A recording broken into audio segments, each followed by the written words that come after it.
La TVT au cœur de l'information.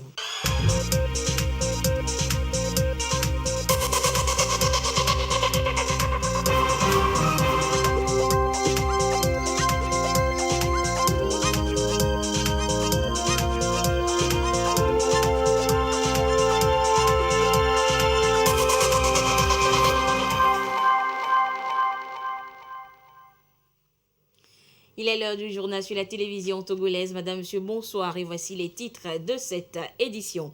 Les dirigeants du monde sont au chevet de la planète à Glasgow, en Écosse. La COP26 est une tribune offerte aux pays moins pollueurs de crier leur détresse pour faire prendre conscience de l'urgence de la situation aux gros pollueurs. Et le chef de l'État Faure Esozimna Nyazingbe prend part aux travaux. À Lomé, c'est l'apatridie dans la sous-région qui retient les attentions depuis ce mardi matin. Les experts découvrent les mécanismes de lutte contre le phénomène et vous les découvrirez justement dans cette édition. Et puis le Togo prend de nouveaux engagements pour la planification familiale. Le pays s'engage pour une meilleure santé sexuelle des populations. Les détails dans cette édition.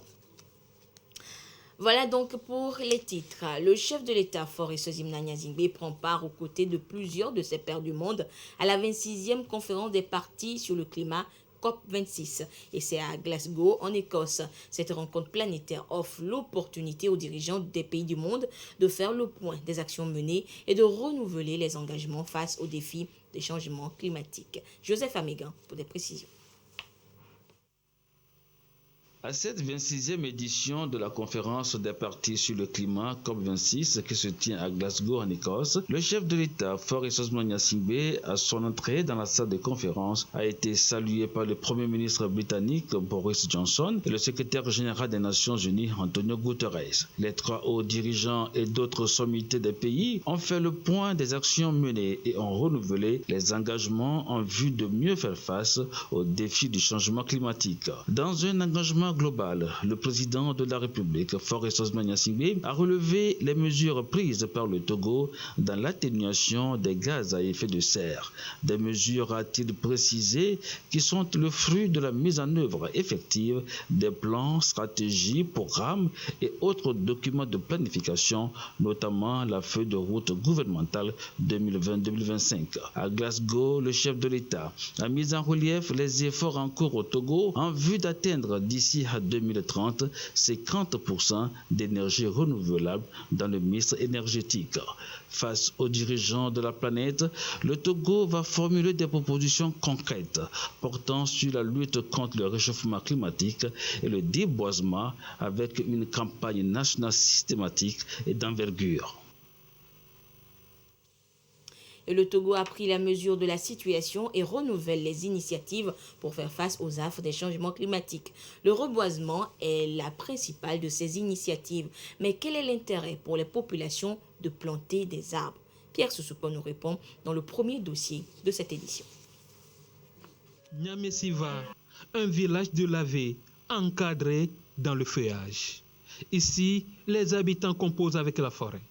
Ils ont reçu le soutien de Waka pour la gestion durable et participative de ce patrimoine communautaire.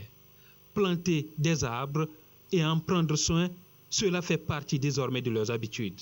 La forêt de Nyamesiva, c'est déjà un existant dans le village. Mais on s'est rendu compte que les moyens manquent suffisamment pour que nous puissions faire le travail.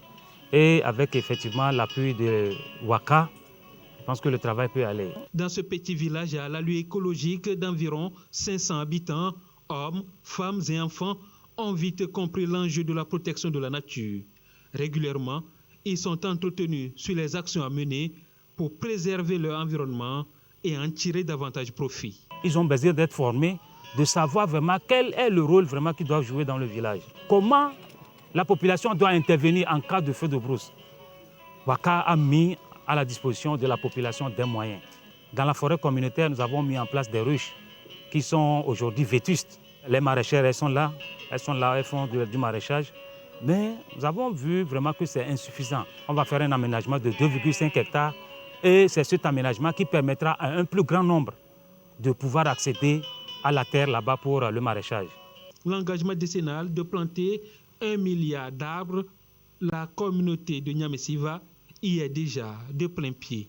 Elle veut parvenir à la création d'un complexe comme celui de Togodo. Si le projet Waka vient en aide à tout ce qu'il a promis de faire, la surveillance serait bonne. Et si la surveillance est bonne, nous allons voir qu'il n'y aura plus le braconnage, il n'y aura plus l'exploitation frauduleuse du bois, il n'y aura plus l'infiltration des peu nomades et dans peu de temps, le tourisme peut se faire dans ce parc.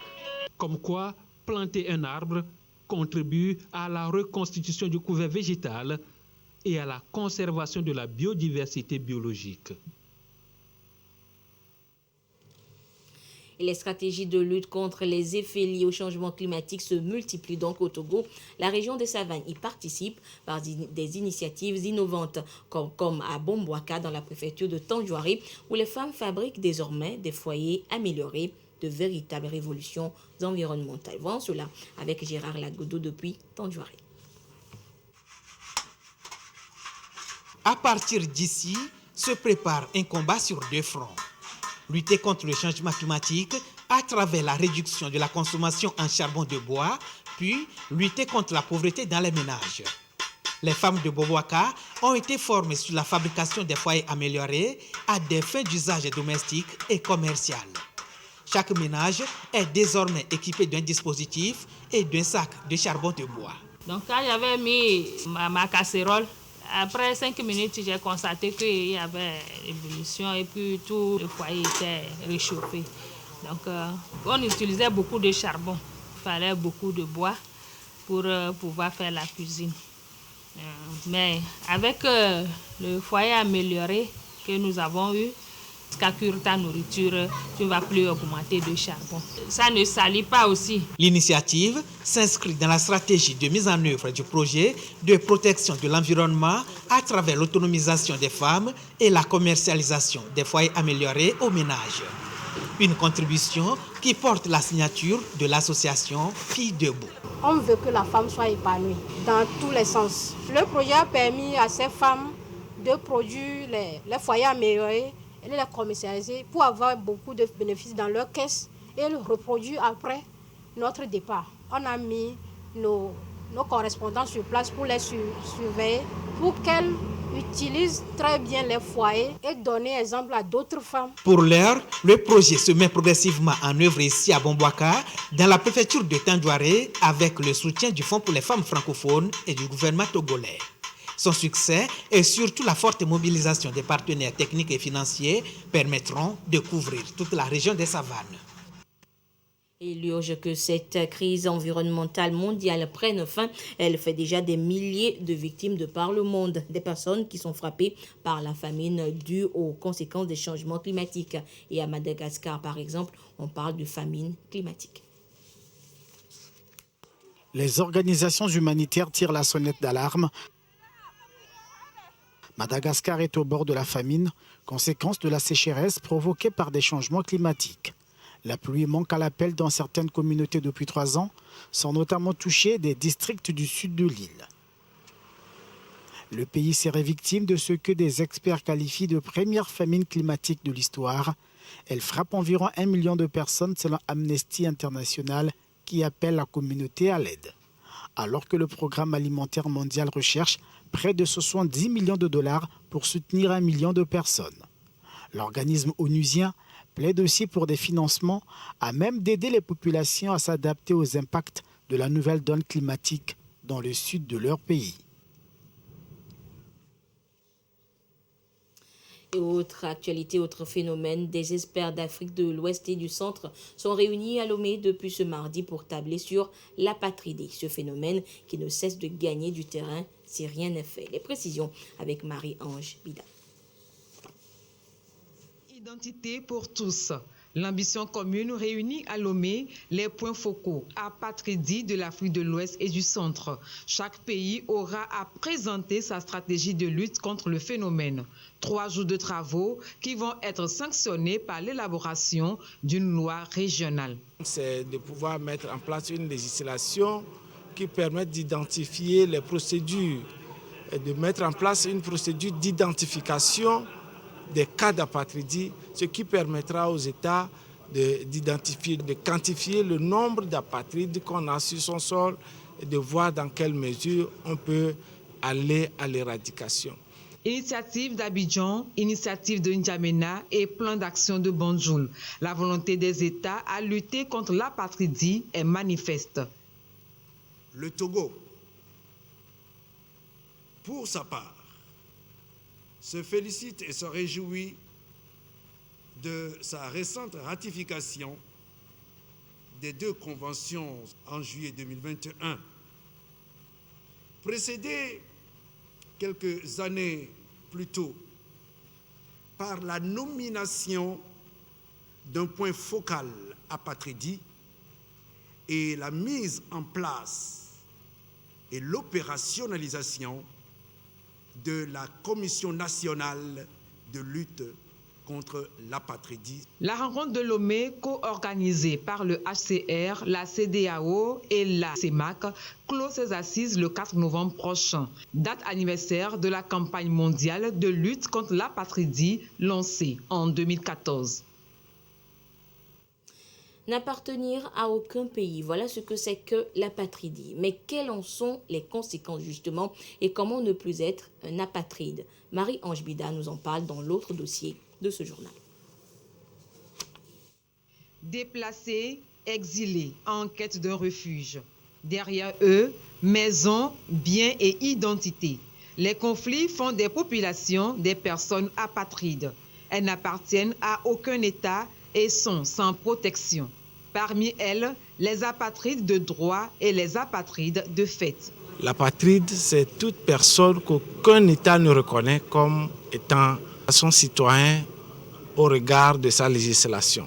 On peut donc être apatride de droit, donc on n'a pas la possibilité de se faire la nationalité juridiquement. On peut être apatride de fait, c'est-à-dire les circonstances vous amènent à vous retrouver dans une situation d'apatridie et donc, ou vous l'avez voulu, vous ne l'avez pas voulu, mais vous vous retrouvez dans une situation qui ne vous permet pas d'avoir la nationalité. Mettre fin à l'apatridie incombe aux États, seuls détenteurs du droit à la nationalité. Au niveau des Nations Unies, on met l'accent sur une volonté des États de vouloir éradiquer l'apatridie, donc en permettant à tous les États de prendre des mesures pour qu'aucun individu, aucun citoyen ne se retrouve dans une situation désignée apatridie. En amont, c'est de pousser les États à œuvrer pour l'enregistrement des enfants, qui est un grand facteur de départ, et que les possibilités soient données à ces enfants-là. Les lois les favorisent à avoir leur nationalité à tout moment de leur vie. Donc, ce qui permettrait à la longue d'avoir un État sans apatride. Dans la lutte contre ce phénomène, le Haut Commissariat des Nations Unies pour les réfugiés a lancé en 2014 la campagne I Belong, j'existe. D'ici à 2024, aucun citoyen du monde ne doit se retrouver en situation d'apatridie. Et ce mardi, le Togo a pris de nouveaux engagements en matière de planning familial. Je vous le disais en titre, d'ici à 2030, tout sera mis en œuvre pour offrir aux populations des services de planning familial de qualité. Et cet engagement a été pris lors de la célébration en différé de la Journée mondiale de la contraception. Le compte rendu avec Carmen Madji à Capo. Faciliter l'accès aux contraceptifs pour les femmes et les jeunes, espacer, voire réduire les naissances. Le Togo fonce sur de nouveaux engagements. Sur les 10 prochaines années, le gouvernement veut tout faire pour rendre disponibles les produits de contraception. Côté adolescents, l'État va renforcer l'éducation sexuelle et garantir des services de qualité adaptés à leur âge. La société civile est mise à contribution. Ces 6 engagements qui portent sur l'accès des jeunes à des services de planification familiale. Le pays s'engage à augmenter l'argent alloué à la planification familiale d'ici 2030. Le pays s'engage également à renforcer la coordination et la coopération entre les institutions qui interviennent dans le domaine de la planification familiale. Il y a les acteurs de la société civile également qui se sont engagés à contribuer également au financement de la planification familiale à travers ces engagements. Ça veut dire que dans 10 ans, nous allons évaluer le niveau de mise en œuvre de ces engagements pour voir où se trouve le Togo. L'accent sera désormais mis sur le choix des populations en matière de santé reproductive et sexuelle.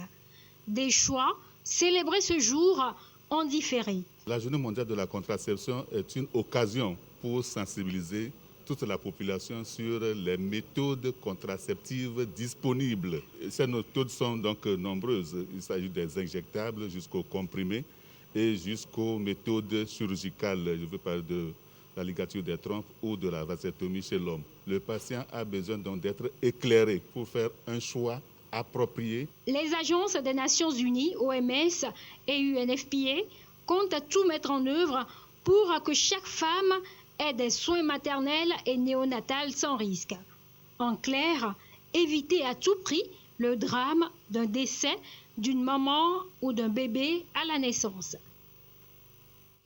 Santé encore avec ce nouveau lot de vaccins contre la COVID-19 réceptionné au Togo. Il s'agit donc d'un second lot de vaccins Johnson & Johnson. 475 200 doses pour poursuivre ainsi la lutte contre la pandémie dans notre pays. Et le lot a été réceptionné hier lundi à l'aéroport international Gnassingbé et Adema. Le compte rendu avec Marie-Reine Abita et Ulrich Abega. Un nouveau lot de vaccins pour l'État togolais. Second lot de Johnson & Johnson, près de 3 mois après le premier réceptionné. 475 200 doses au total, une commande propre du Togo à travers AVAT, la plateforme de l'Union africaine. La Banque mondiale supporte le gouvernement dans la mise en œuvre de la stratégie de vaccination de Covid-19 du gouvernement togolais, qui est très bien élaborée. Et nous avons mis en place un financement d'environ 25 millions de dollars, à peu près 14 milliards de francs CFA, pour l'acquisition et le déploiement des vaccins. Nous sommes certains que la mise en place du plan national de vaccination va permettre au Togo d'atteindre un niveau de vaccination assez élevé pour lutter contre la COVID-19 et faire la relance économique. Ce lot de vaccins fait partie des 4 millions de doses commandées par le Togo. Actuellement, le pays dispose de plus d'1 million de doses. Le défi majeur demeure la consommation. Nous avons été instruits par le chef de l'État de réajuster la stratégie pour rapprocher davantage les vaccins des populations. Toutes les équipes seront mobilisées sur toute l'étendue du territoire national pour aller dans les hameaux les plus reculés et également aller sur tous les lieux de rassemblement pour vacciner nos populations. Nous bénéficions du soutien de nos partenaires, que ce soit le système des Nations Unies ou que ce soit la Banque mondiale. C'est le lieu ici de leur dire un grand merci. Les cas de contamination sont de plus en plus en baisse. Le gouvernement a décidé de la reprise progressive des activités. Il y a donc de quoi mobiliser les ressources pour maintenir le cap et atteindre les 60% de la population à vacciner. Et à ce jour du mardi 2 novembre 2021, la situation de la pandémie au nouveau coronavirus COVID-19 au Togo se présente comme suit. Le nombre de cas confirmés est de 26 086. 3 nouveaux cas enregistrés depuis hier. Le nombre de personnes guéries est de 25 632. 33 nouveaux guéris enregistrés depuis hier. Le nombre de cas actifs s'élève à 212 et le nombre de décès est de 242. Et c'est un communiqué signé par le ministre en charge de la Santé, professeur Moustapha Mejiawa. La commune Cloto 1 a un nouveau visage et ceci grâce aux projets mis en œuvre, aux différentes actions mises en œuvre par le Prodégol et la GIZ, des projets financés par l'Union européenne. Et justement, il a été question de ce financement et de ces projets lors de la rencontre entre le maire de la commune de Cloto 1 et l'ambassadeur de l'Union européenne au Togo. C'était hier à Cloto. Le compte rendu avec Marie-Reine Abita avec la voix de Antoinette Romao. Faut voir. Entretien entre l'ambassadeur de l'Union européenne au Togo et le maire de la commune de Cloto 1. Les deux hommes ont échangé sur les résultats du programme décentralisation et gouvernance locale Prodégol. Des résultats jugés satisfaisants selon l'officiel de l'UE au Togo. C'était une visite de courtoisie, mais on a parlé un peu de la situation sanitaire, la situation économique de la préfecture et aussi de ces processus effectivement de décentralisation aussi et de comment est-ce qu'on peut mieux appuyer les collectivités territoriales. C'est une région magnifique, qui est extrêmement belle et qui a énormément de potentiel tant au niveau agricole et de transformation qu'au niveau du tourisme et de l'écotourisme. Et aussi la satisfaction de voir qu'il y a une mairie, un maire qui est très engagé pour sa ville et qui a aussi beaucoup d'initiatives, beaucoup de projets pour le futur. Nous avions échangé sur plusieurs volets. Le volet accompagnement de la GIZ, qui nous a permis aujourd'hui d'avancer dans beaucoup de domaines. Également les perspectives.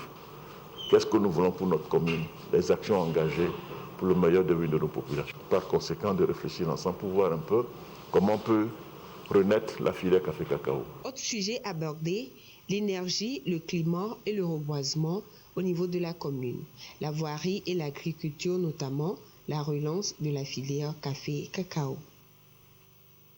Et nous poursuivons avec les échos du mois du consommé local, cette fois à Kara. Et Nestor Mouzou nous amène ce soir à la découverte de la rizerie de la Bina et de l'unité de transformation et de commercialisation du fonio Body Food installé à Ayaka, à Niamtougou. C'est un reportage signé par Nestor Mouzou. La rizerie de la Bina, à l'entrée sud de la ville de Pagouda, spécialisée dans la production du riz local, est issue du projet d'appui au secteur agricole PASA, un programme de l'État financé par la Banque mondiale dans le souci de créer un marché aux petits producteurs. Le mois du consommé local, depuis cet événement, nous avons constaté qu'il y a plus d'engouement, ça fait bouger un peu les lignes. Plus on va nous tirer, plus on va nous permettre de grandir, plus les producteurs vont sortir de leur précarité. Démarrée en 2013 avec 86 tonnes, la rizerie de la Bina s'est retrouvée en 2020 avec plus de 1400 tonnes de riz paddy malgré la pandémie de la Covid-19. Preuve que cette entreprise se porte bien. La société Body Food, Ayaka, non loin de Niamtougou, fait la production, la transformation et la commercialisation du fonio bio. Elle a 4 gammes de produits, à savoir fonio décortiqué, fonio blanchi, fonio précuit et fonio étuvé. Ces 4 produits sont sans gluten. Body Foods a organisé 814 producteurs répartis sur 9 cantons, 25 villages et 28 coopératives. La demande va sans cesse croissante. Dès que nous avons fait découvrir notre produit et vu la qualité du produit, les gens ont commencé à consommer le fonio. Il est plein de vertus. Il est très recommandé aux femmes enceintes, aux enfants, parce qu'il est riche en acides aminés et en fer. Recommandé aux diabétiques et aux hypertendus, parce que son indice glycémique est très bas. Compétitivité des produits et services locaux sur le marché de la ZLECAF. C'est sous ce signe qu'est placée la 2e édition du mois du consommé local au Togo. C'est un marché très important d'environ 1 milliard de consommateurs.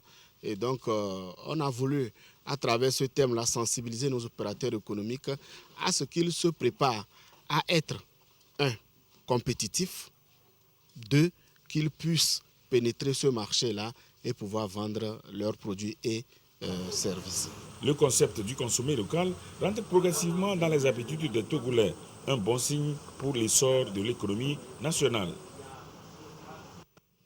Sport à présent, le Togo dispose depuis le 7 mai dernier d'un cadre juridique et légal d'organisation et de développement de promotion des activités sportives. C'est un instrument pour doter le monde sportif togolais d'une nouvelle loi en vue de booster la pratique des activités physiques et sportives dans le pays. Et le dit document est présenté aux premiers concernés. Sonia Minikpo pour le compte-rendu. Elles sont nombreuses, les académies et autres centres d'activités physiques et sportives à Lomé et à l'intérieur du pays sans un cadre juridique et légal préalable. Fini donc l'amateurisme, place à la professionnalisation. La loi du 7 mai 2021 fixant les règles d'organisation, de développement et de promotion des sports au Togo change la donne. Nous voulons un changement de paradigme pour que le sport amateur que nous avons pratiqué jusqu'à présent fasse place au sport professionnel.